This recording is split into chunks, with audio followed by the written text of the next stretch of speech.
முந்தானத்து டிவியில் உதயசூரியன் வேணவே வேணாம், ரெட்டையில் விரியும் தாமரை பூக்கணும். எம்மா அறிவு இருக்கா உனக்கு? சூரியன் இல்லாத என்னம்மா நடக்கும்? இலை எப்படி விரியும்? ஒளி சேர்க்க தெரியுமா? படிச்சு தான் இருக்கியா? இல்லை நீ டாக்டர்னு வேலை சொல்கிறாங்க, என்ன பதவின்னு எனக்கு ஒன்றுமே புரியல. ஏதாவது கொஞ்சமாவது பேசும்போது யோசித்து பேசுமா ஃபஸ்ட்டு. உதயசூரியன் இல்லைனா அப்படியே என்ன நடக்கும்னு நீங்கள் நினைக்கிறீங்க? உதயசூரியன் இருந்தால் மட்டும்தான் உலகமே இயங்கும். தமிழ்நாடு மட்டும் இல்லை, உலகமே இயங்குது எங்க உதயசூரியனால. அப்போ நீ வந்து தாமரை மலர்ந்தான்னா மலர்லன்னா என்ன, ரெட்டையில விரிஞ்சா என்ன, விரியல்னா எங்களுக்கு என்ன?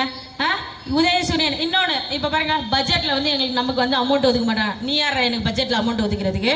யார்? தமிழ்நாட்டில் வர வரி பணத்தை எங்களுக்கு வேணவே வேணாம், நாங்கள் ஒன்றிய அரசு எங்கள் தமிழ்நாடு தயவே வேணாம்னு எங்களை ஒதுக்கி விடு. நாங்கள் போடுற பட்ஜெட்டில் உனக்கு பிச்சை போடுறோம். ஏன்னா தமிழ்நாட்டிலேருந்து போகிற வரி பணத்துக்கு ஈடாகாது உங்கள் டெல்லியிலேருந்து வர வரி பணம் இல்லை. ஆல் ஓவர் இந்தியாவிலேருந்து வர வரி பணத்துக்கு ஒரே ஒரு பாகம் வராது தமிழ்நாட்டிலேருந்து. தமிழ்நாடு மட்டும் 85% வரி பணம் வந்து சென்ட்ரலுக்கு போகுது. அந்த பணமே வேணாம், நீ கை கழுவிட்டு போ, நான் போடுறேன் உனக்கு பிச்சை அப்படின்னு சொல்கிற அளவுக்கு நம்ம தமிழ்நாடு முதலமைச்சருக்கு இன்னைக்கு தில் இருக்கு.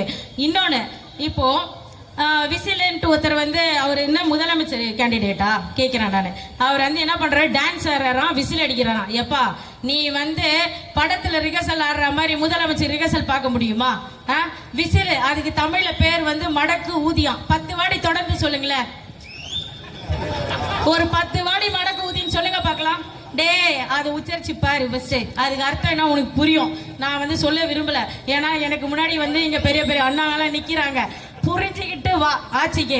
இந்த மாதிரி கோலம் எடுத்தவங்களாம் தண்டகாரம் ஆக முடியாது, புரிஞ்சுக்கோ.